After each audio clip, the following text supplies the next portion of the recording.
주기도문 하겠습니다. 하늘에 계신 우리 아버지여, 이름이 거룩히 여김을 받으시오며 나라의 임하옵시며 뜻이 하늘에서 이루어진 것 같이 땅에서도 이루어지이다. 오늘 우리에게 일용할 양식을 주옵시고 우리가 우리에게 죄 지은 자를 사하여 준 것 같이 우리의 죄를 사하여 주옵시고 우리를 시험에 들게 하지 마옵시며 다만 악에서 구하옵소서. 나라와 권세와 영광이 아버지께 영원히 싸움나이다. 아멘. 찬송가 180장 찬양 드리겠습니다.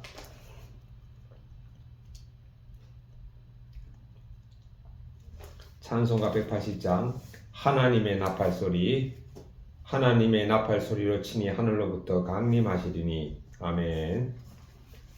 하나님의 나팔소리 천지진동할 때에 예수님 영광 중에 구름 타시고 천사들을 세계 만국 모든 곳에 보내어 구원받은 성도들을 모으리. 나팔 불 때 나의 이름, 나팔 불 때 나의 이름, 나팔 불 때 나의 이름, 부를 때에 잔치 참여하겠네. 무덤 속에 잠자는 자 그때 다시 일어나 영화로운 부활 승리 얻으리. 주님 택한 모든 성도 구름 타고 올라가 공중에서 주님 얼굴 배우리. 나팔 불 때 나의 이름, 나팔 불 때 나의 이름, 나팔 불 때 나의 이름, 부를 때에 잔치 참여하겠네. 주님 다시 오실 날을 우리 알 수 없으니 항상 기도하고 깨어 있어서 기쁨으로 보좌 앞에 우리 나가서도록 그때까지 참고 기다리겠네. 나팔 불 때 나의 이름, 나팔 불 때 나의 이름, 나팔 불 때 나의 이름, 부를 때에 잔치 참여하겠네. 아멘. 하나님의 말씀 누가복음 14장 1절부터 마지막 절 35절까지 보겠습니다. 같이 읽겠습니다. 14장 1절. 안식일에 예수님께서 한 바리새인 지도자의 집에 떡 잡수시러 들어가시니 그들이 엿보고 있더라. 주님 앞에 수종병 든 한 사람이 있는지라. 예수님께서 대답하여 율법 교사들과 바리새인들에게 이르시되 안식일에 병 고쳐주는 것이 합당하냐 아니하냐. 그들이 잠잠하거늘 예수님께서 그 사람을 데리다가 고쳐 보내시고 또 그들에게 이르시되 너희 중에 누가 그 아들이나 소가 우물에 빠졌으면 안식일에라도 곧 끌어내지 않겠느냐 하시니 그들이 이에 대하여 대답하지 못하니라. 청함을 받은 사람들이 높은 자리 안택함을 보시고 그들에게 비유로 말씀하여 이르시되 너가 누구에게나 혼인잔치에 청함을 받았을 때에 높은 자리에 앉지 말라. 그렇지 않으면 너보다 더 높은 사람이 청함을 받은 경우에 너와 그를 청한 자가 와서 너더러 이 사람에게 자리를 내주라 하리니 그때 너가 부끄러워 끝자리로 가게 되리라. 청함을 받았을 때 차라리 가서 끝자리에 앉으라. 그러면 너를 청한 자가 와서 너더러 보시어 올라 앉으라 하리니 그때에 함께 앉은 모든 사람 앞에서 영광이 있으리라. 무릇 자기를 높이는 자는 낮아지고 자기를 낮추는 자는 높아지리라. 또 자기를 청한 자에게 이르시되 너가 점심이나 저녁이나 베풀거든 보시나 형제나 친척이나 부한 이웃을 청하지 말라. 두렵건대 그 사람들이 너를 도로 청하여 내게 갚음이 될까 하노라. 잔치를 베풀거든 차라리 가난한 자들과 몸 불편한 자들과 저는 자들과 맹인들을 청하라. 그리하면 그들이 갚을 것이 없으므로 너에게 복이 되리니 이는 의인들의 부활 시에 너가 갚음을 받겠음이라 하시더라.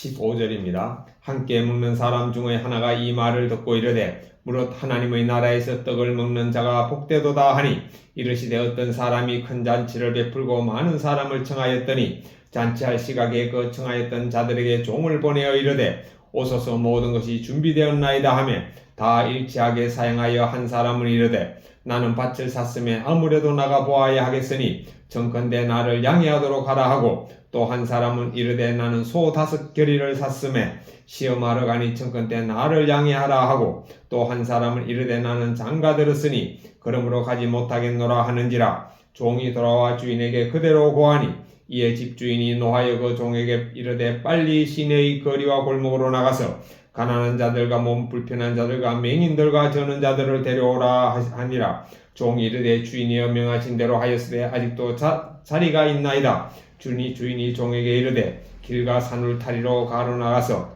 사람을 강권하여 데려다가 내 집을 채우라. 내가 너에게 말하노니 전에 청하였던 그 사람들은 하나도 내 잔치를 맛보지 못하리라 하였다 하시니라. 25절입니다. 수많은 무리가 함께 갈새 예수님께서 돌이키사 이르시되 물은 내게 오는 자가 자기 부모와 처자와 형제와 자매와 더욱이 자기 목숨까지 미워하지 아니하면 능히 내 제자가 되지 못하고 누구든지 자기 십자가를 지고 나를 따르지 않는 자도 능히 내 제자가 되지 못하리라. 너희 중에 누가 망대를 세우고자 할진대 자기의 가진 것이 준공하기까지에 족할는지 먼저 앉아 그 비용을 계산하지 아니하겠느냐. 그렇게 아니하여 그 기초만 쌓고 능히 이루지 못하면 보는 자가 다 비웃어 이르되 이 사람이 공사를 시작하고 능히 이루지 못하였다 하리라. 또 어떤 사람이 다른 임금과 싸우러 갈 때에 먼저 앉아 1만 명으로서 저 2만 명을 거느리고 오는 자를 대적할 수 있을까 헤아리지 아니하겠느냐. 만일 못할 터이면 그가 아직 멀리 있을 때에 사신을 보내어 화친을 청할지니라. 이와 같이 너희 중에 누구든지 자기의 모든 소유를 버리지 아니하면 능히 내 제자가 되지 못하리라. 소금이 좋은 것이나 소금도 만일 그 맛을 잃으면 무엇으로 짜게 하리요. 땅에도 걸음에도 쓸데없어 내버리느니라. 들을 귀가 있는 자는 들을지어다 하시니라. 아멘. 1절부터 6절까지 보겠습니다. 안식일에 예수님께서 한 바리새인 지도자의 집에 떡 잡수시러 들어가시니 그들이 엿보고 있더라. 주님 앞에 수종병 든 한 사람이 있는지라. 예수님께서 대답하여 율법 교사들과 바리새인들에게 이르시되 안식일에 병 고쳐주는 것이 합당하냐 아니하냐. 그들이 잠잠하거늘 예수님께서 그 사람을 데려다가 고쳐보내시고 또 그들에게 이르시되 너희 중에 누가 아들이나 소가 우물에 빠졌으면 안식이라도 곧 끌어내지 않겠느냐 하시니 그들이 이에 대하여 대답하지 못하니라. 지금 그 1절부터 6절까지 말씀 예수님께서 지금 안식일에 대해서 말씀하고 있죠. 당시 안식일의 그 기준은 안식일 날은 아무 일도 하지 않도록 십계명에도 나와 있습니다. 안식일에는 아무 일도 하지 말라. 주인도 일하지 말고 종도 일하지 말고 자녀도 일하지 말고 그 집에 있는 소와 나귀도 일하지 말고 안식일은 완전히 쉬라는 거죠. 그러니까 이 안식일은 하나님께서 우리에게 주신 그야말로 축복의 말씀입니다. 우리나라에 기독교가 들어오기 전에 그때는 조선시대였죠. 조선말. 그 당시에 우리나라는요, 쉰다는 개념이 없었어요. 쉰다는 개념이. 왜? 일요일이 없었으니까. 그래서 365일, 명절 말고는 다 일했다고 합니다. 자, 그런데 하나님께서는 하나님의 백성들에게 6일은 힘써 일하고 하루는 완전히 쉬라는 이게 얼마나 큰 축복입니까? 그러니까 하나님이 우리에게 주신 말씀은 다 우리에게 축복의 말씀이에요. 우리가 그걸 순종하여 지키면은 우리는 다 몸의 건강을 누리고 이 땅의 행복을 누리고 평화와 쉼을 얻을 수가 있습니다. 그런데 하나님이 이렇게 이제 축복의 말씀을 주셨는데 여기서 지금 안식일은 뭐냐면은 예수님이 지금 병을 고치는 그 상황 속에서 많은 이제 사람들이 모였겠죠. 여기 보면은 한 바리새인의 지도자의 집에 들어갔습니다. 지도자의 집에 떡을 잡수시러 들어가시니 이 떡이 우리가 먹는 떡이 아니고 이건 식사입니다. 한 바리새인의 집에 식사로 들어가셨어요. 식사로 들어가시는데 예수님이 수많은 기적을 행하는 분이다 보니까 많은 사람들이 몰려오겠죠. 몰려오는데 그 안식일에 누가 있었는가 하면은 예수님 앞에 수종병 든 한 사람이 있었어요. 수종병은 뭡니까? 물수, 종기입니다. 병, 질병. 그러니까 몸에 체액이 차가지고 종기가 오르는 이런 병이 수종병이었습니다. 당시에 이제 불치병으로 그렇게 되었죠. 자, 이래 있으니까 예수님이 그 사람을 치료하면은 치료도 하나의 노동의 일부이기 때문에 의사들은 치료가 노동 아닙니까? 노동의 일부이기 때문에 당시의 안식일의 개념에서는 무조건 일하면 안 되기 때문에 심지어 안식일 날 밥하기 위해서 나무하러 갔다 내려오는 사람도 모세 시대에는 모세가 하나님한테 물으니까 하나님께서 쳐 죽이라고 했거든요. 그건 뭐냐면 하나님 그만큼 그리고 모세 시대에는 40년 동안 광야 생활 아닙니까? 그때는 만나를 가지고 식사를 했잖아요. 만나를 가지고 식사했는데 안식일날 먹을 만나를 하나님께서 안식일날 주신 게 아니고 그 전날 주셨어요. 그 전날 이틀분을 줬거든요. 그러니까 만나 구하러 나가지도 않았습니다. 그냥 자기 집에서 구해온 만나 가지고 그냥 식사만 하는 거죠. 근데 나무하러 밖에 나간 게 노동이다 해가지고 하나님께서 그만큼 엄격하게 하신 건 뭐냐? 안식일을 정말 귀하게 여기라는 거죠. 그런데 지금 오늘 이 자리에는 예수님께서 이제 그 수종병 든 사람이 있고, 그 다음에 예수님이 계시고, 이제 바리새인을 포함한 수많은 사람들이 그 집에 이제 꽉 들어찼겠죠. 그런데 예수님이 딱 보니까 수종병 든 사람이 있어요. 자, 그런데 여기서 바로 병을 고치면은 이 또 바리새인들이 안식일날 병 고쳤기 때문에 안식일을 범했다. 이 가지고 또 막 예수님께 이렇게 힘들게 할 것 같아가지고 예수님께서 이제 그 바리새인들의 마음을 아시고, 예수님 우리 마음을 다 아시잖아요. 예, 바리새인의 마음뿐만 아니고 예수님은 제 마음도 아십니다. 왜? 제 속에 성령님이 계시기 때문에. 예. 자, 그런데 예수님이 물었어요. 자, 안식일에 병 고치는 것이 합당하냐? 자, 예수님 말씀 보겠습니다. 예수님께서 대답하여 율법 교사들과 바리새인들에게 이르시되 안식일에 병 고쳐주는 것이 합당하냐 아니하냐. 그러니까 이 사람들이 잠잠한 거예요. 왜냐? 합당하다 그러면은 안식일을 당시 문화로서는 어기는 거고,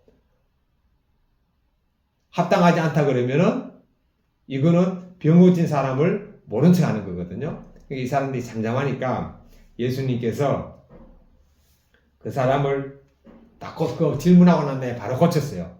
고치고 난 다음에 예수님은 하나의 비유를 딱 듭니다. 비유가 뭐냐면은 아들이나 소가 안식일날 우물에 빠졌으면은 안식이라고 안 건지겠느냐? 당연히 건지죠. 마찬가지로 이 수종병 든 사람은 지금 수종병이라는 우물에 지금 빠져 있습니다. 그렇기 때문에 건져줘야 되잖아요. 예. 이 수종병 든 사람은 이 병이 치유돼야지 안식을 하는 거예요. 쉬는 거예요. 저도 한 20몇 년 전에 제가 이제 이제 자다가 막 머리가 아프고 이래가지고 이제 119에 실려가니까 거기서는 삼성의료원인데, 뭐 뇌수막염 그때 갔다 그래가지고 막 입원을 시켜가지고 막 등에 있는 고수를 빼내고 막 이러더라고요. 그 빼내더니 나중에 또 아니래요. 그게 감기인데 감기약을 먹었어야 되는데 감기약을 안 먹고 그냥 119에 실려가니까 걔들은 이제 병원에서는 겉으로 나온 정세 보고 이제 그렇게 처치한 거죠. 생고생을 했습니다. 그런데 제가 입원해 있는 며칠 동안에 제 마음의 소원이 뭐냐? 빨리 병원에 나가고 싶더라고요. 그 며칠인데도 불구하고. 그런데 이 지금 수종병 든 사람은 몇 년 동안 고생했지 않았겠습니까? 이 사람의 소원이 뭐냐? 이 수종병에서 고쳐지는 게 소원이에요. 이 사람은 빨리 병에 낫는 게 안식인 거죠. 그래서 예수님께서 이 본문하고 다른 본문에서도 안식일날 선을 행하는 것은 옳다고 말씀하십니다.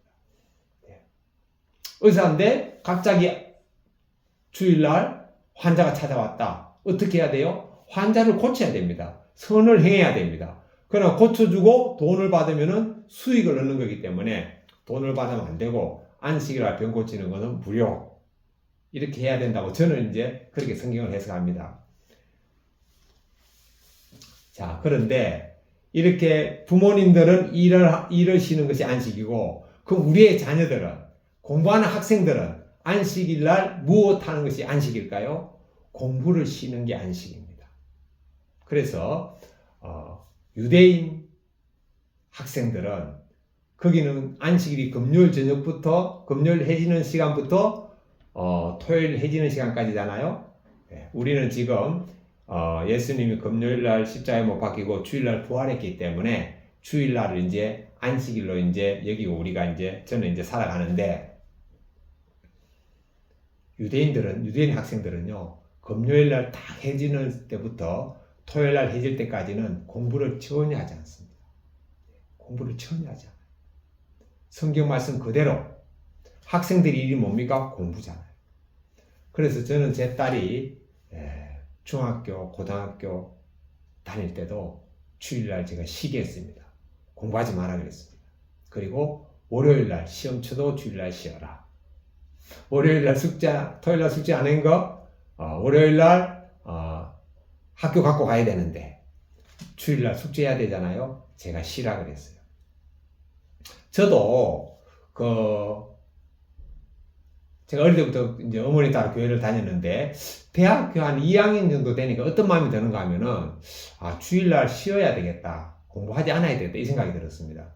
그래가지고 제가 매일매일 공부하는 시간을 제가 그래프로 그려봤거든요. 뭐, 5시간 하면은 5자 올리고, 10시간 하면 10, 이렇게 해가지고 막대 그래프로 쫙 그려봤는데, 사실 주일날 제가 완전히 쉬고 공부를 안 하니까 어떤 현상이 일어나는가 하면은, 평일날 몸이 좀 컨디션이 안 좋거나 뭐 이래도요, 공부를 하더라고요. 왜? 나는 주일날 완전히 쉬어야 되니까. 근데 주일날 공부할 때는 공부해봤자 교회 갔다 오고 이러면은 뭐 한 서너 시간밖에 못 해요.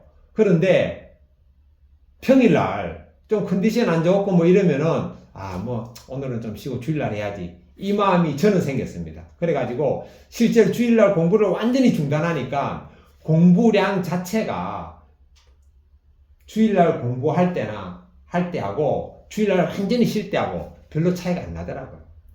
그리고 그래서 저는 주일날 완전히 쉬면서 공부하고서도, 제가 대학을 졸업할 때 또 제가 대기업 또 시험에 다 합격을 했죠. 이렇게 제가 생활했는데, 이게 진짜 우리는 근데 요즘 과연 우리나라 기독교인 부모들 중에서 학생들이 중고등학교 다닐 때 주일날 쉬게 하는 부모가 얼마나 있으며, 또 일반 교회에서 이걸 얼마나 가르치는지 참 저는 가르치고 있는지 참 저는 안타깝습니다. 그래서 또 제가 주일날 완전히 쉬고 나니까 어떤 마음이 생기는가 하면은요, 월요일날 다시 공부하고 싶은 마음이 생기더라니까요.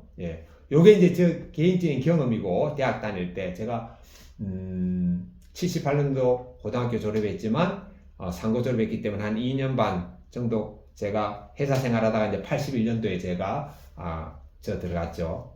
대학에 들어갔죠.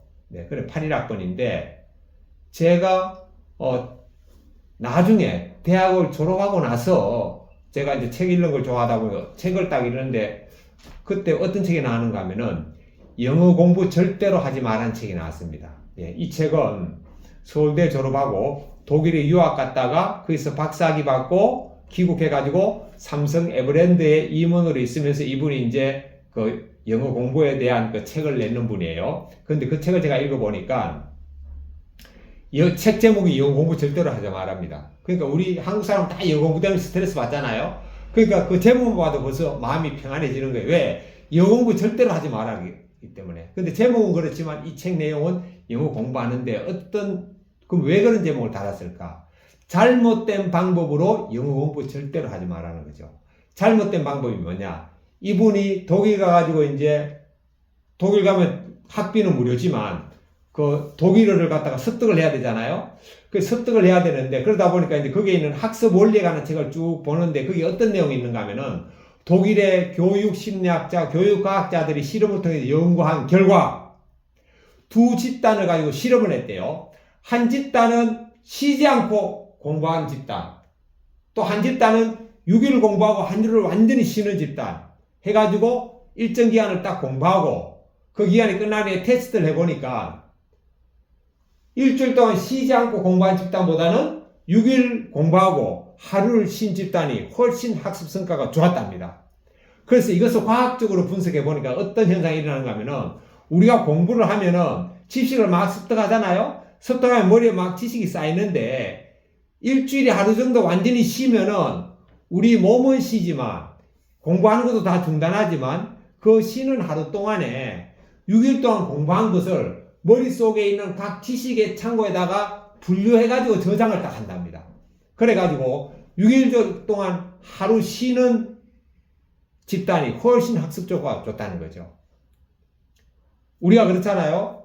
집에 물건이 들어와도 그냥 정리하지 않고 집에 막 쌓아놓는 것하고 딱 분류해가지고 쌓아놓는 것하고 훨씬 물건을 찾을 때 효율적이지 않습니까? 그래서 이거는 그 독일의 교육 심리학자고 교육과학자들이 발견한 원리고 하나님은 이미 우리에게 안식일을 기억하여 거룩히 지키라. 아무 일도 하지 말라는 원리를 이미 주셨어요. 이걸 하나님이 다 하시는 것이 우리의 체질을.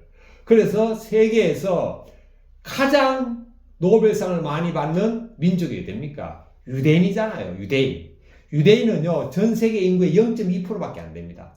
그런데 노벨상을 전 세계 노벨상의 2% 받는 것도 아니고 무려 20%를 유대인이 받습니다. 자기 인구 수에 비해서 무려 100배의 노벨상을 받는 게 지금 유대인들입니다. 그 유대인들은 철저하게 미국에 있는 유대인들, 이스라엘에 있는 유대인들, 독일에 있는 유대인들, 러시아에 있는 유대인들, 뭐 전 세계에 흩어져 있는 유대인들은요 철저하게 안식일을 지금도 지킵니다. 그래서 미국 같은 경우에도 금요일날 저녁 되면은 학생들이 막 공부에 찌들다가 주말이니까 막 클럽에 가고 나이트클럽 가서 춤추고 술 마시고 노는데 유대인 대학생들은 어디 가죠? 금요일날 저녁에 안식일을 지키기 위해서 다 자기 숙소로 돌아갑니다. 그리고 쉽니다. 그러니까 유대인들이 타고날 수밖에 없는 거죠. 예, 그래서 우리는 주일날 일하는 거 다 중단해야 되고, 예, 그리고 주일날 일하는 직장은 우리는 들어가면 안 됩니다. 우리가 안 들어가도 들어갈 사람 많아요. 주일날 완전히 쉬는 직장, 예, 그리고 공부하는 거 자녀들 다 중단시켜야 됩니다. 예. 뭐 어쩔 수 없이 우리가 또 공익적인 목적으로 또 뭐 일해야 될 때도 있을 수 있겠죠. 예, 그러나 그런 일은 이제 뭐 내가 일한 대가를 안 받으면 되는 거죠. 내가 받더라도 그걸 갖다 이웃에 기부하면 되는 거죠. 예, 그럼 내가 그 돈을 목적으로 일한 게 아니잖아요. 예, 이렇게 지혜롭게 하면 됩니다. 결론은 주일날은 완전히 쉬어야 됩니다. 그러나 예수님이 병든 자를 고쳐줬듯이 내가 선한 목적을 위해서는 우리가 봉사할 수는 있는 거죠.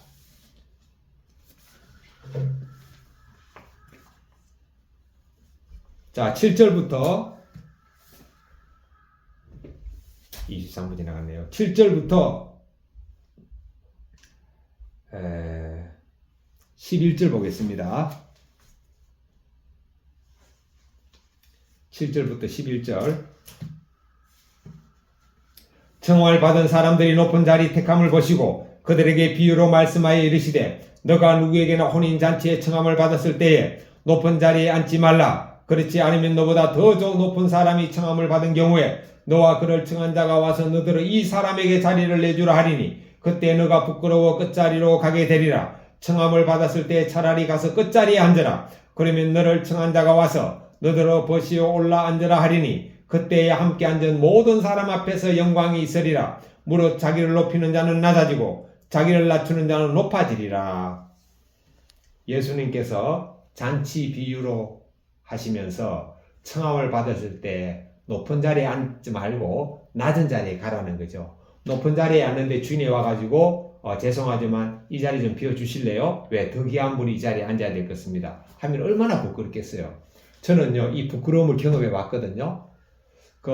제가 신학대학원을 다닐 때인 99년도부터 2001년 사이에 제가 아마 신대원 2학년 때로 기억되는데 그때 제가 보길도에 어떤 팀하고 함께 전도 여행을 갔는데 거기서 이제 전도를 하고 난 다음에 이제 보길도에 있는 그 교회 목사님하고 우리 일행하고 가서 이제 보길도에 전도하고 난 다음에 식사를 하는데 그 보길도에 있는 교회에 있는 권사님 가정에 갔어요. 그 가정에 가니까 이제 그 권사님 계시고 남편 계시고 복일도 목사님 계시고 저하고 이제 선교 여행 떠난 한 2명, 한 6, 7명이 이제 식사를 하는데 그 상이 있길래 제가 이렇게 앉았거든요. 앉았는데 뭐 아마 제가 중간에 앉은 것 같아요. 별로 의식 없이 앉았어요. 앉았는데 그 권사님 남편 되는 분이 하는 말이 그거 앉지 말고 옆에 앉으라는 거예요. 쉽게 말하면 중간에 앉지 말고 기퉁에 앉으라는 거죠. 그리고 거기에는 자기 아내를 앉히더라고요.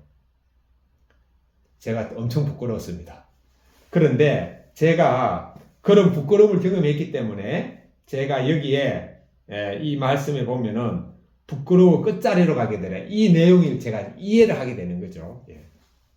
그래서 어느 모임에 가면은 그 뒤로부터는 의식적으로 무조건 끝자리에 앉습니다. 기퉁이 앉고. 예. 그러면서 그 자리에 앉는 것도 우리가 낮은 자리에 앉으라는 예수님의 말씀입니다. 12절부터 14절 보겠습니다. 또 자기를 청한 자에게 이르시되 너가 점심이나 저녁이나 베풀거든 벗이나 형제나 친척이나 부한 이웃을 청하지 말라. 두렵건대 그 사람들이 너를 도로 청하여 너에게 가품이 될까 하노라. 잔치를 베풀거든 차라리 가난한 자들과 몸 불편한 자들과 저는 자들과 맹인들을 청하라. 그리하면 그들이 갚을 것이 없으므로 너에게 복이 되리니 이는 의인들의 부활시에 너가 가품을 받겠음이라 하시더라.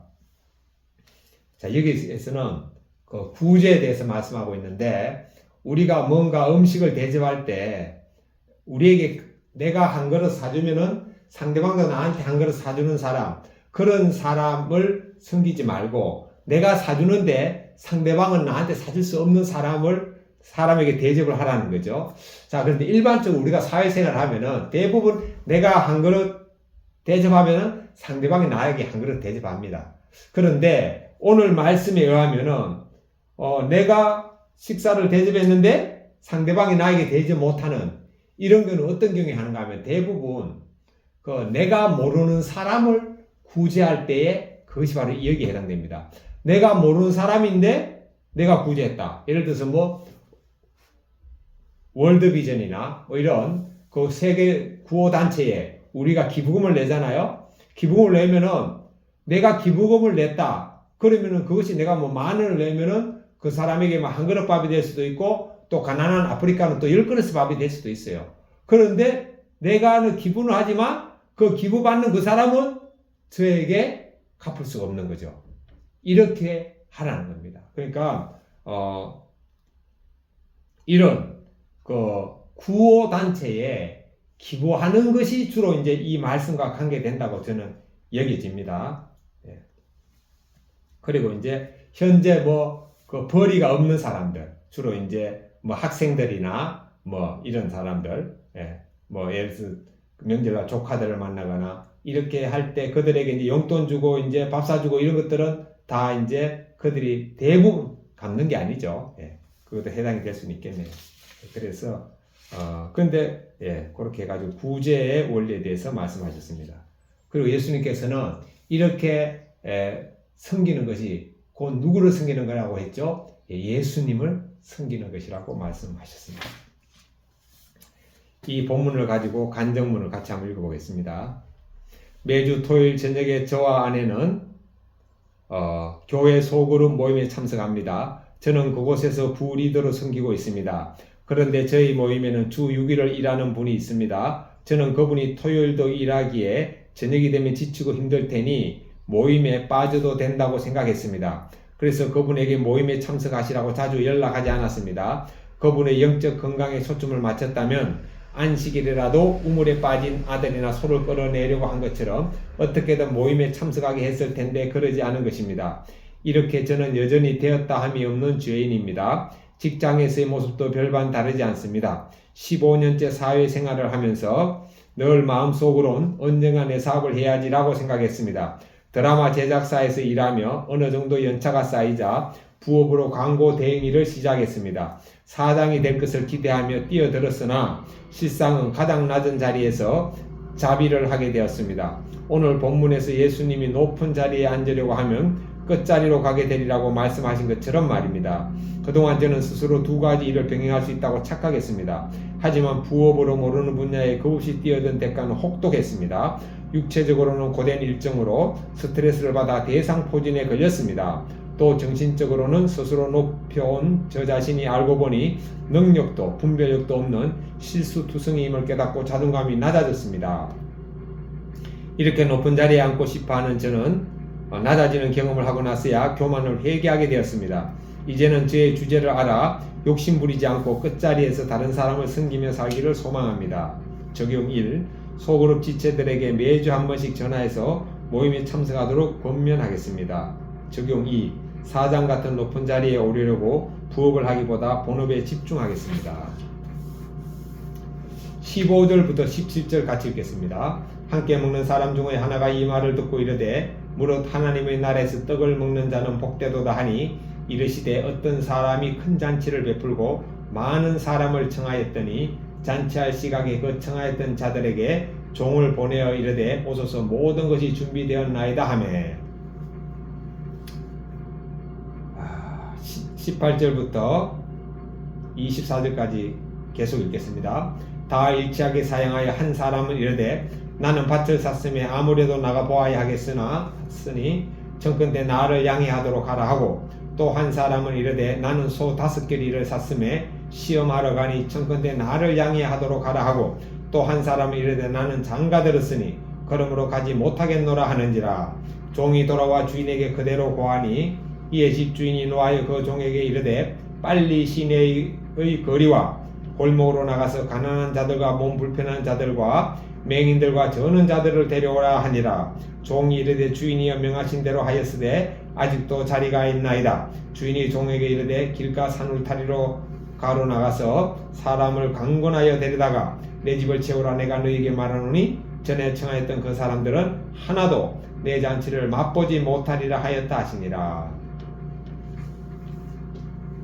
자, 예수님께서 그 잔치 비유를 가지고 지금 말씀하고 있습니다. 하나님께서 이제 잔치를 열었는데 여기 보면은 하나님 나라에서 떡을 먹는 자는 복되다 그랬거든요. 그러면서 예수님께서 이제 잔치 비유로 말씀하시는데 잔치를 베풀고 주인이 종들에게 이제 손님을 청하라 그랬습니다. 청하라 그랬는데 이 청함 받은 사람이 어떤 사람은 소를 지금 5겨리, 한 겨리가 2마리죠. 우리나라 보통 소가 밭이나 논을 갈 때 쟁기를 가지고 논을 갈 때 소 1마리 가지고 이제 논을 갈거든요. 근데 유대인 사회는 소 2마리를 쌍으로 해가지고 이제 논이나 밭을 갈아엎었습니다. 2마리를 한 겨리라 그랬기 때문에 5겨리면은 10마리입니다. 그러니까 한 사람은 소 10마리를 샀으니까 이 소들의 상태를 알아보기 위해서 내가 지금 밭갈러 가야 된다 라고 말했고, 또 한 사람은 내가 지금 새로 밭을 샀는데 이 밭이 어떤지 좀 내가 밭에 나가봐야 되겠다 하고 또 거절하고, 또 한 사람은 내가 지금 장가 들었는데 아내와 즐거운 시간을 보내야 되겠다 하고 거절하고, 이렇게 다 거절했어요. 그래서 잔치에 참여 못했다는 거죠. 그래서 이 주인이 화가 나가지고 종들을 통해 가지고 거리로 나가가지고 잔치에 참여할 대상이 안 되는 사, 가난한 자, 몸 불편한 자, 앞을 못 보는 사람, 저는 사람들, 이런 사람들을 다 데리고 와가지고 잔치에 참여하라고 합니다.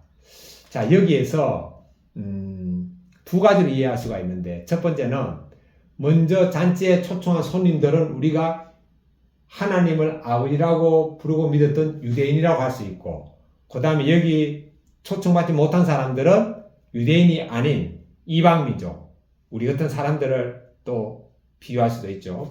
또 하나는, 또 다른 비유는 잔치에 참여했다는 건 뭐냐면은 그 잔치에 참여한 사람이나 못한 사람이나 다 기독교인이에요. 기독교인인데 하나님을 믿는 사람들인데 내가 바쁜 일 때문에, 혹은 나의 게으름 때문에, 아니면 내가 성숙하지 못해가지고 하나님 나라의 잔치에 매일매일 주어지는 잔치, 매일매일 주어지는 말씀의 잔치에 참여하지 못하는 사람들이 있고, 그 다음에 또 훈련 받아가지고 참여하는 사람들이 있습니다. 자, 우리가 하나님의 말씀, 이게 그야말로 살갑이잖아요. 예수님의 살갑입니다. 영적인 양식인데 영적인 양식을 매일 먹는 사람이 있고 영적인 양식을 주일날 예배 드리러 가서 아니면 수요일날 금요일날 교회 가가지고 목사님이 전하는 말씀을 통해서만 영적인 양식을 접하는 사람들이 있어요. 이분들은 영적으로 어린 아기입니다. 예배를 통해서만 말씀을 섭취한다는 것은 영적인 양식을 떠먹여 줄 때만 받아 먹는 거하고 같습니다. 우리가 언제 이런 일을 경험하죠? 육신적으로 우리가 어릴 때 내가 밥 먹을 능력이 없으면은 어머니가 자녀에게 젖을 물리잖아요. 그 조금 크면 이제 밥을 먹여줍니다. 밥 먹는 훈련을 시켜주는 거죠. 밥을 먹여주다가 이제 우리가 좀 성숙하면은 내 손으로 이제 밥을 퍼먹잖아요. 밥을 먹고 더 성숙하면은 내가 돈을 벌어가지고 내가 쌀을 사가지고 내 힘으로 먹습니다. 그러니까 교회 예배를 통해서만 말씀을 듣는 사람들은 영적으로 젖먹이거나 영적으로 어린애기거나 영적으로 미성년자인 거죠. 그러나 내가 스스로 말씀을 먹는 사람은 그야말로 영적으로 성숙한 사람이죠. 자, 그런데 이 하나님의 말씀이 영적인 양식인 줄 알면서도 스스로 읽고 그 말씀을 내 삶에 적용하고 오늘은 이 말씀을 묵상하며 살아야 되겠다 이렇게 하는 그걸 갖다 우리가 큐티라고 하는데 이 큐티는 훈련을 받아야지만이 가능합니다. 이거는요, 제 경험에 비추어 보니까 신학대학원 3년 동안 학교 다녀도 이게 안 되더라니까요. 그리고 이거는 한두 달 훈련 가지고는 또 안 돼요. 제 경험상 일주일에 한 번, 1시간씩 이 매일 말씀을 읽는 사람과 교제를 1년 정도 하면은 이게 되더라고요. 저도 되었고 제가 훈련시킨 대학생도 이게 되더라고요. 그래서 우리가 날마다 말씀의 잔치를 누리기 위해서는 우리가 큐티하는 훈련이 반드시 필요합니다. 반드시 필요한데 반드시 필요합니다. 그런데 이제 나에게 말씀을 훈련시켜 주는 사람이 없다. 내 주위에 보니까 날마다 말씀 읽고 큐티하는 사람이 눈에 안 보인다. 그럼 어떻게 해야 되느냐? 그때는 이제 독학하듯이 내 스스로를 갖다 훈련을 해야 되는데 어떻게 하는가 하면은 일단은 그 큐티책, 우리나라의 대표적인 큐티책이 큐티인, 생명의 삶, 매일 성경 이 세 종류가 있습니다.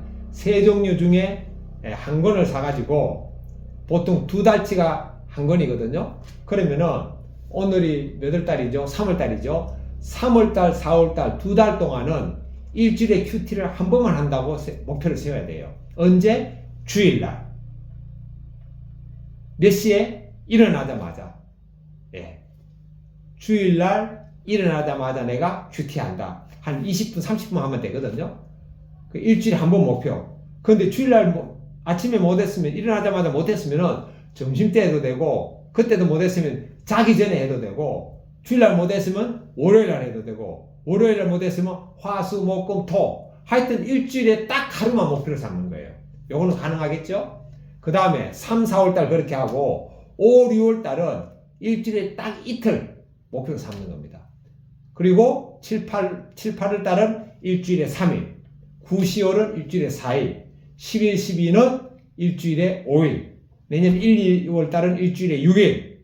그러면 내년 3월달이 되면 매일 큐티하는 사업으로 바뀝니다. 근데 이거는 자기 스스로 해야 되기 때문에 이게 보통 결단 가지고는 쉽지 않죠, 사실은. 그러나 전혀 불가능한 건 아닙니다. 그래서 오늘 말씀에서 말씀의 잔치는 뭐냐? 바로 우리가 매일 말씀을 보고 내가 그 말씀을 누리는 거죠. 누리는 거. 그리고 이것도 힘들면은 가장 쉬운 게 뭐냐? 갈라디아 2장 20절. 내가 그리스도와 함께 십자가에 못 박혔나니 그런즉 이제는 내가 사는 것이 아니라 오직 내 안에 그리스도 예수님이 사는 것이다. 이제 내가 육체 가운데 사는 것은 나를 사랑하사 나를 위하여 자기를 버리신 하나님 아들 믿는 믿음 안에서 산다는 요 갈라디아 2장 20절을 날마다 묵상하고 나는 십자가에 못 박혔다고 여기고 살면은 그것이 바로 큐티하는 것과 똑같습니다. 자, 그래서 요 말씀을 근거로 한 간증을 한번 읽어보겠습니다. 초청을 거절하던 자, 불신 가정에서 5남매 중 셋째로 태어났습니다. 아들을 바라시던 부모님은 딸인 제게 별로 관심이 없으셨습니다. 무능한 아버지는 술로 현실을 회피하셨고 생활력이 강하신 어머니는 그런 아버지와 자주 다투셨습니다. 그로 인해 집안 분위기는 늘 우울했지만 교회에 가면 마음이 평안했습니다. 제사를 지내는 부모님은 제가 교회 다니는 걸 막지 않으셨습니다. 그 덕분에 저는 학창시절 내내 교회를 떠나지 않을 수 있었습니다. 그러나 사회생활을 하며 돈을 벌고 내 힘이 생기니 우울한 환경에서 빨리 벗어나고 싶었습니다.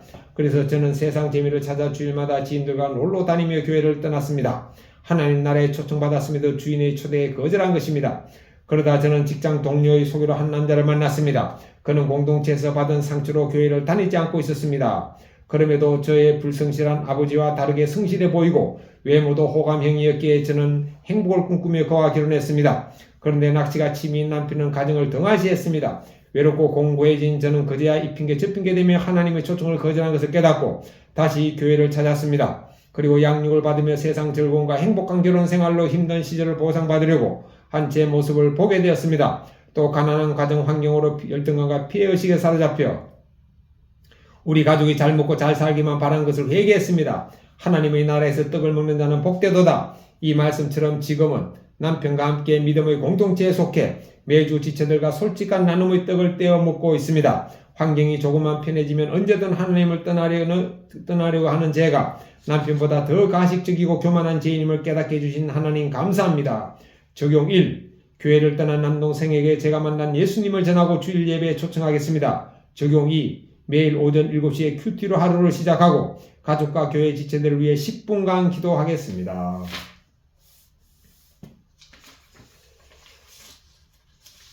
제가 이 말씀을 읽다가요, 갑자기 생각난 게 뭐냐면은, 요 앞에 말씀, 누가복음 14장 5절 보겠습니다. 누가복음 14장 5절 같이 읽겠습니다.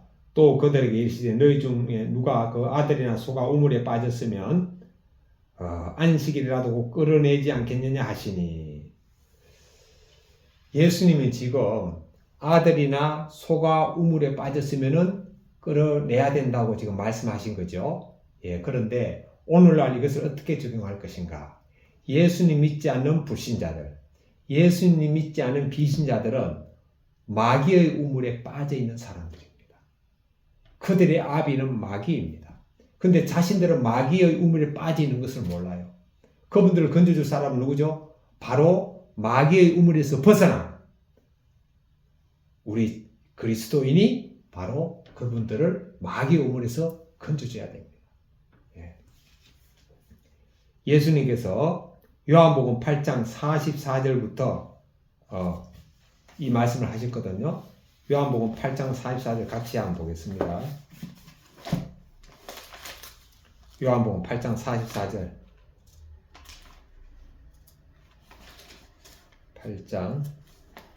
요한복음 8장 44절부터 51절까지 같이 읽겠습니다.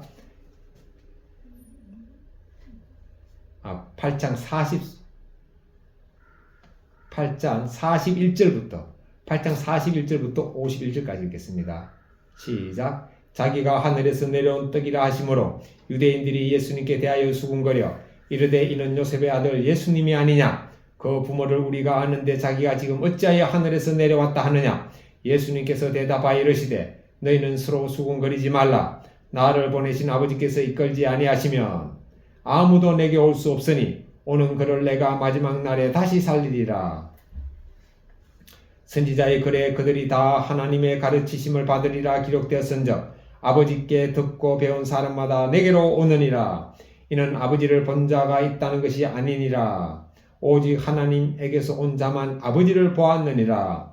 진실로 진실로 너희에게 이르노니 믿는 자는 영생을 가졌나니 내가 곧 생명의 떡이니라.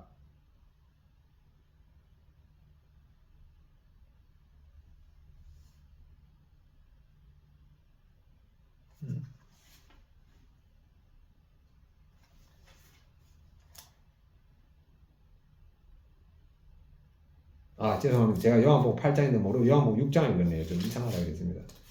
요한복음 8장 31절부터 59절입니다. 요한복음 8장 31절부터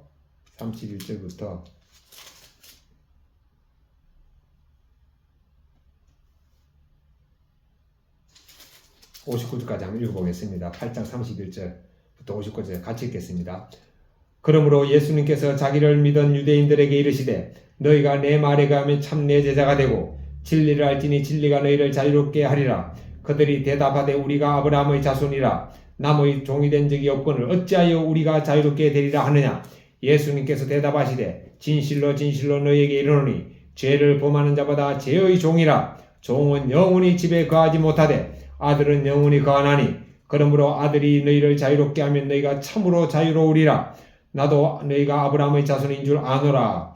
그러나 내 말이 너희 안에 있을 곳이 없으므로 나를 죽이려 하는도다. 나는 내 아버지에게서 본 것을 말하고 너희는 너희 아비에게서 들은 것을 행하느니라. 대답하여 이르되 우리 아버지는 아브라함이라 하니 예수님께서 이르시되 너희가 아브라함의 자손이면 아브라함이 행한 일들을 할 것이거늘 지금 하나님께 들은 진리를 너희에게 말한 사람이 나를 죽이려 하는도다. 아브라함은 이렇게 하지 아니하였느니라. 너희는 너희 아비가 행한 일들을 하는도다. 대답하되 우리가 엄나는 데서 나지 아니하였고 아버지는 한 분뿐이시니 곧 하나님이시로다. 예수님께서 이르시되 하나님 너희 아버지였으면 너희가 나를 사랑하였으리라. 이는 내가 하나님께로부터 나와서 왔음이라. 나는 스스로 온 것이 아니요 아버지께서 나를 보내신 것이니라. 어찌하여 내 말을 깨닫지 못하느냐. 이는 내 말을 들을 줄을 알지 못함이로다.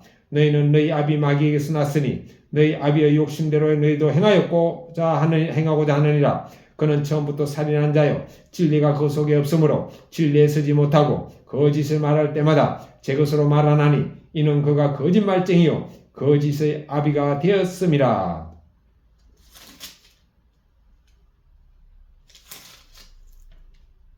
내가 진리를 말함으로 너희가 나를 믿지 아니하는도다. 너희 중에 누가 나를 죄로 책잡겠느냐. 내가 진리를 말하는데 어찌하여 나를 믿지 아니하느냐. 하나님께 속한 자는 하나님의 말씀을 듣나니 너희가 듣지 아니하면 하나님께 속하지 아니하였음이로다.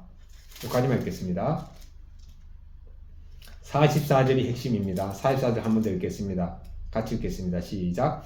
너희는 너희 아비 마귀에게서 났으니 너희 아비의 욕심대로 너희도 행하고자 하느니라. 그는 처음부터 살인한 자요 진리가 그 속에 없으므로 진리에 서지 못하고 거짓을 말할 때마다 제 것으로 말하나니 이는 그가 거짓말쟁이요 거짓의 아비가 되었음이라. 예수님께서 하나님을 믿는 유대인들에게 너희가 아브라함의 자손이라고 요 앞부분에 인정을 해줍니다. 인정을 해주고 지금 8장 44절은 너희 아비는 마귀라고 합니다. 너희 아비 마귀에서 났다고 했습니다. 예. 우리가 예수님 믿기 전에 우리 아비가 누구죠? 우리 아비가 마귀입니다.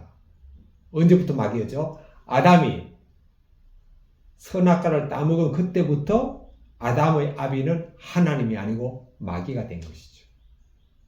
그러니까 아담의 그때부터 아담은 이제 자기가 지은 죄를 하와에게 핑계대기 시작했죠. 또 아담의 아들은 가인이 또 아벨을 죽였죠. 살인한 자가 되었죠. 예. 이렇게 갈수록 악이 범람하는 거죠. 그래서 예수님 믿지 않는 모든 사람들은 그 아비가 마귀입니다. 마귀 우물에 빠져 있는 거죠. 그들을 그 마귀 우물에서 건져 올리는 것은 바로 뭐냐? 예수님을 믿게 하고 성령님이 그분 안에 거하시게 하는 것, 거듭나게 하는 것. 예. 이것이 바로 마귀의 우물에서 건져내는 거죠. 그래서 이걸 제가 말씀을 전하려고 했는데 깜빡 잊었다는 생각이 들어서 다시 한 번 더 말씀드렸습니다. 오늘 저는 이제 아내와 함께 장인어른 댁을 방문하는데 장모님은 예수님 믿는데 장인어른이 안 믿거든요, 지금. 예, 그래서 장인어른 방문할 때 그야말로 마귀의 우물에 빠진 장인어른을 제가 생각하면서 오늘도 복음을 전하기를 원합니다.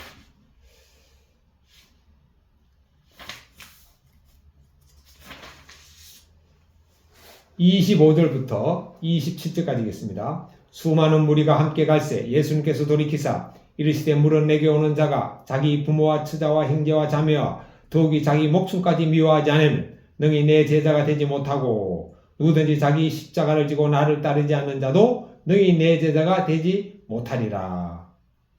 예수님께서는 부모, 아내와 자식, 형제, 자매, 심지어 자신의 목숨보다도 누구를 더 소중히 해야 된다 그랬죠? 바로 예수님을 더 소중히 해야 된다. 말씀에 순종하는 걸 더 소중히 여기고 전도하는 걸 더 소중히 여겨야 된다는 거죠. 그럼 이게 어떻게 가능하죠? 예, 내가 예수님과 함께 십자가에 죽었음을 여길 때만 이게 가능해집니다. 그리고 우리가 예수님은 누구든지 십자가를 지고 나를 따르지 않는 자도 능히 내 제자가 되지 못하리라. 예수님은 아무든지 누구든지 나를 따라오려거든 자기를 부인하고 날마다 자기 십자가를 지라 그랬거든요.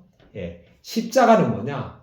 나를 힘들게 하는 아내가 십자가도 아니고 나를 고통스럽게 하는 나의 병이 나의 십자가가 아니고 나를 힘들게 하는 내 자녀가 십자가가 아니고 나에게 고통을 주는 내 직장 동료나 직장 상사나 아니면 내 거래처의 관계자가 나의 십자가가 아닙니다.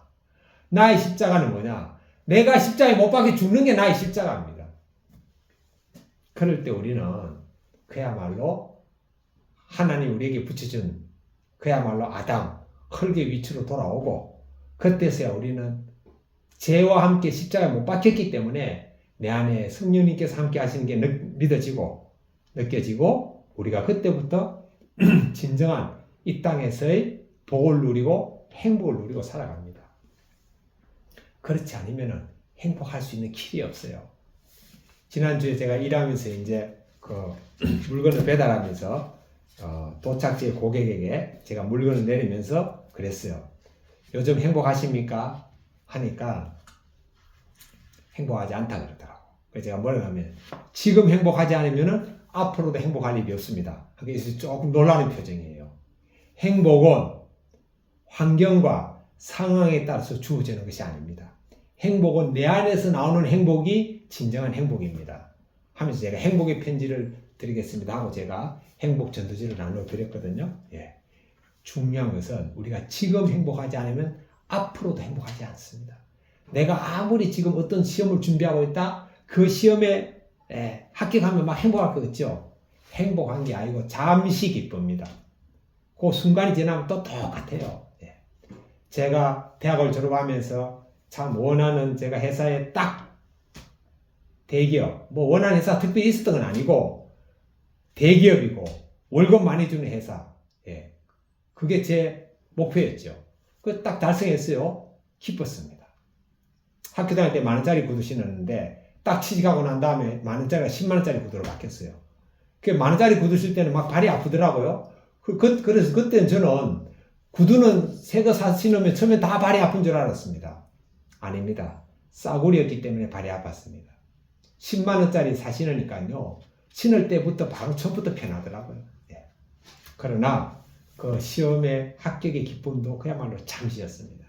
그때 저는 깨달았습니다. 아, 우리나라에서 가장 힘들다는 사법고시에 합격해도 기쁨은 지금처럼 잠시겠구나. 그렇습니다. 외부적으로 주어지는 환경, 외부적으로 주어지는 어떤 사람, 그러니까 아내나 남편이나 누가 나를 행복해 주는 게 결코 아닙니다. 그거는 다 세상의 기쁨과 행복 잠시뿐이죠. 우리가 살다 보면 목마르죠. 물 마십니다. 그 잠시 그 갈증을 해소하는 거죠. 그러나 예수님은 속에서부터 배에서부터 생수가 흘러나오게 한다고 했어요. 생수. 성령님 내 안에 계시면은 내가 십자가에 못 박혀 죽었다고 여기고 살면은 늘 지금도 행복하고 오늘도 행복하고 늘 행복하고 내 앞에 어떤 사람이 있든지 내가 어떤 상황에 있든지 상관없이 우리는 행복을 누립니다. 28절부터 33절까지 보겠습니다. 너희 중에 누가 망대를 세우고자 할진대 자기의 가진 것이 준공하기까지에 족할런지 먼저 앉아 그 비용을 계산하지 아니하겠느냐. 그렇게 아니하여 그 기초만 쌓고 능히 이루지 못하면 보는 자가 다 비웃어 이르되 이 사람이 공사를 시작하고 능히 이루지 못하였다 하리라. 또 어떤 임금이 다른 임금과 싸우러 갈 때에 먼저 앉아 1만 명으로서 저 2만 명을 거느리고 오는 자를 대적할 수 있을까? 헤아리지 아니하겠느냐? 만일 못할 때이면 그가 아직 멀리 있을 때에 사신을 보내어 화친을 청할지니라. 이와 같이 너희 중에 누구든지 자기의 모든 소유를 버리지 아니하면 능히 내 제자가 되지 못하리라. 예수님께서 아주 중요한 말씀을 합니다. 와, 이 말씀을 제가 신학대학원 가기 전에 깨달았다면 제가 신학대학원 생활이 훨씬 더 평탄했을 것이고 그 위의 생활도 훨씬 더 효율적이었다, 이런 느낌이 듭니다. 여기 뭐가 나오죠? 두 가지 비유가 납니다. 하나는 망대, 하나는 전쟁 시의 적군의 숫자. 우리가 망대는 뭐죠? 적이 쳐들어올 것을 우리가 미리 파악해서 높은 곳에 이렇게 세우는 거 아닙니까? 그래가지고 적이 멀리서 쳐들어오면 높은 곳에 있으면 그게 보이잖아요. 그게 망대인데, 망대를 세울 때 돈이 얼마나 들 것이 예산을 계산하고 세워야 되지 않겠습니까? 이거 예수님이 하신 말씀입니다. 그래서 우리가 어떤 일을 할 때 미리 예산을 생각하고 계획하고 준비해가지고 해야 되는 거지, 그냥 무대뽀로 나가는 게, 믿음만 가지고 나가는 게 그게 다가 아닙니다. 두 번째, 자, 내가 지금 1만 명의 군사를 가진 왕이에요. 근데 적군이 쳐들어온다 그러는데 지금 2만 명이 쳐들어온다는 소문을 들었습니다. 그럼 1만 명 가지고 2만 명 이길 수 있다 하면 전쟁하는 거예요. 그러나 가만히 보니까 우리 1만 명 가지고는 평소 군사훈련도 별로 안 했고 저 2만 명은 이게 엄청나게 센 군인이다. 그러면은요, 전쟁이라면 무조건 죽잖아요. 그러면은 빨리 그들이 도착하기 전에 가가지고 항복을 하는 겁니다. 그리고 그들이 요걸 들어주는 거예요. 물론 굴욕적이죠. 자존심 상하죠. 그럼 뭐가 유지되죠? 목숨이 유지되잖아요. 자신의 목숨과 그 다음에 백성의 목숨이 유지되는 거 아닙니까? 그래서 로마가 세계 최강국일 때도 딱 전쟁을 시작해가지고 상대방이 항복하면은 즉시 평화를 맺는다 그러더라고요. 그리고 로마에 복종해라, 이걸로 딱 끝난답니다. 근데 만약에 상대방이 저항한다, 그 완전히 그냥 박살을 낸다 그러더라고요. 지금 우리가 가까이는 러시아와 우크라이나 전쟁이 있잖아요. 지금 어떻게 됐습니까? 우크라이나는요, 아무리 서방이 도와준다 그래도 러시아하고 게임이 안 되죠. 서방이 도와준다 해도 자기 나라처럼 도와주겠습니까? 그 엄청난 사람이 죽었잖아요. 우크라이나에. 그 우크라이나의 저 대통령은요, 지 자존심 때문에, 물론 자기만의 자존심이 아니겠죠. 수많은 국민들 죽음으로 몰아넣은 어리석은 왕이죠. 저런 왕 만나면, 저런 대통령 만나면 진짜 끝장납니다, 나라. 그때 그것도 그렇게 러시아가 그 땅을 뺏는 것도 아니에요. 우크라이나가 나토에 들어가려면 그거 들어가지 마라, 요거 하나였거든요. 그럼 자기가 그렇게 추진했더라도 자기 나라 국민들의 생명과 재산을 지키기 위해서 고개 숙여야죠. 복종해야죠. 알겠습니다. 나토 들어가지 않고 우리는 러시아와 친교 맺겠습니다. 그동안 잘못했습니다. 죄송합니다. 하고 굴복하고 들어가야 되는 겁니다. 그게 지혜로운 대통령 아닙니까? 옛날에 노무현 대통령 시절에 그때 이제 이라크에 파병했잖아요. 파병했을 때 민주당에서 다 반대하고 민주당과 반대되는, 민주당이 그다음에 여당이었지. 여당에서 반대하고 야당들은 미국의 요구를 따르라고 했을 때 노무현 대통령이 어떻게 했습니까? 군대 파병했잖아요. 그 나중에 그 MBC의 손스키 토론 시간에 나와가지고 어떤 청중이 질문을 딱 했어요. 노무현 대통령이 그때 왜 이라크에 파병했습니까? 그때 노무현 대통령이 아무 대답 못했습니다. 그건 넘어가고 나중에 끝나기 전에 얘기했습니다. 뭐라고 얘기했느냐? 중국의 유명한 왕이 있었는데 전쟁 중에 자기가 도저히 피할 것 같으니까 상대방 장군의 가랑이 사이로 지나가는 그 굴욕을 감수했다 그랬잖아요. 노무현 대통령이 그런 굴욕을 감수했다는 그 표현 아닙니까? 왜? 우리나라는 미국이 없으면 우리나라 경제가 심각한 영향을 받습니다. 그러니까 미국의 요구를 안 들어줄 수가 없어요. 또 미국도 우리나라 남침을 당했을 때 미국에 있는 젊은이들이 와서 피를 흘렸잖아요. 그 대신 이라크의 군대는 파병하지 우리는 전투병이 아니고 나머지 후방 지원, 건설, 치료 이런 것만 파병하겠다 해가지고 미국의 체면도 살리고 우리도 이제 할 일을 하고 이렇게 한 거죠. 예. 그래서 명분이 다가 아닌 거죠. 실리를 찾아야 되는 거죠. 자, 그래서 우리는 어떤 일을 할 때, 그 저는 신대원을 직장에 다다가 그만두고 나올 때도 제가 그때 이제 그 방학동에 27평인가 8평인가 아파트가 있었죠. 예, 그거를 제가 이제 좀 이렇게 효율적으로 이용했으면은 그걸 이제 그 월세를 받고 했으면은 경제적으로 많이 도움이 됐을 텐데 제가 그걸 팔아버렸죠. 예, 그래 했는데 하여튼 왜냐하면은 뭐 내가 신앙의 길로 가니까 하나님 내 앞길을 다 해주시겠다. 그리고 만약에 나에게 그런 물질적인 어려움이 있으면은 내가 뭐 택시 운전을 했더라도 나는 신앙을 하겠다. 이런 마음이 있었어요. 예, 이런 마음이 있었는데 그때 미리 이런 것들을 좀 알고 있었다면 제가 좀 더 효과적으로 했다는 생각이 듭니다. 그래서 결론이 뭐냐면은 우리가 믿는 사람이지만 무조건적인 믿음이 아니고 우리도 준비하고 계획하고 알아보고 예, 상담하고 예, 이렇게 해야 됩니다. 그렇다고 뭐 제가 신학의 길을 온 거에 대해서는 전혀 후회하지 않습니다. 딱 한 가지, 그때 미리 좀 경제적으로 좀 미리 준비하지 못했다. 그게 한 가지 아쉬울 뿐이죠. 34절부터 35절까지 보겠습니다. 소금이 좋은 것이나 소금도 만일 그 맛을 잃으면 무엇으로 짜게 하리요? 땅에도 그름에도 쓸데없어 내어버리느니라. 들을 기 있는 자는 들을지어다 하시니라. 그러니까 우리가 소금의 역할을 해야 되는데 소금의 역할은 어떻게 하느냐? 바로 25절, 26절 나오는 것처럼 우리가 날마다 십자가를 지고 따를 때 우리는 소금의 역할을 하는 거고 십자가를 지고 따르지 않는 그리스도인의 삶은 소금의 맛을 잃은 삶이고 땅에 짓밟히는 소금이 되어버리는 것입니다. 이 말씀을 근거로 한 간증을 같이 보겠습니다. 예수님의 제자. 예수님은 누구든지 자기 십자가를 지고 나를 따르지 않는 자도 능히 내 제자가 되지 못하리라고 하십니다. 이 말씀을 묵상하면서 예수님의 제자로 살지 못한 날들이 떠올랐습니다. 저는 가난한 집안에서 아버지의 이혼과 재혼을 겪으면서 상처 많은 아이로 자랐습니다.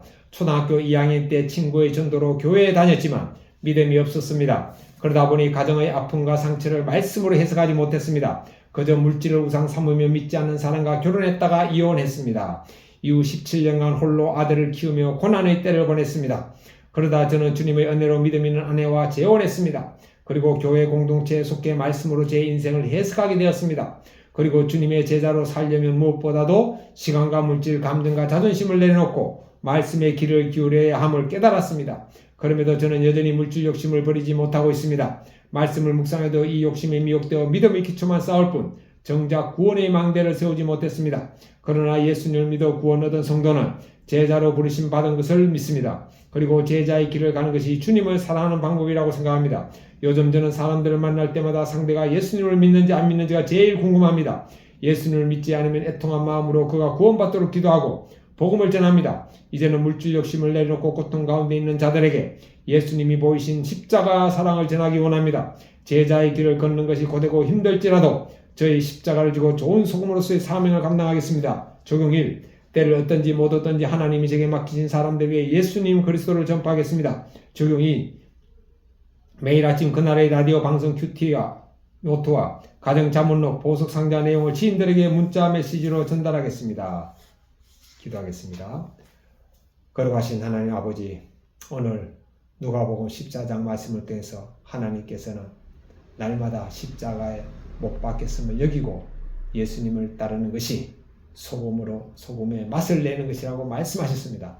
오늘 저는 예수님과 함께 십자가에 못 박혔음을 여기고 제 안에 성령님이 오시고 성령님이 주님 되시고 성령님을 늘 의식하면서 오늘 하루도 살아갈 수 있도록 도와주시옵소서.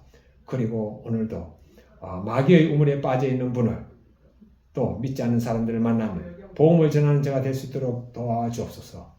예수님의 이름으로 기도드립니다. 아멘. 이제는 우리 주 예수님 그리스도의 은혜와 하나님 아버지의 크신 사랑하심과 성령님의 교통하심이 저와 이 말씀을 듣는 모든 사람들 위해 함께 있을지어다. 아멘.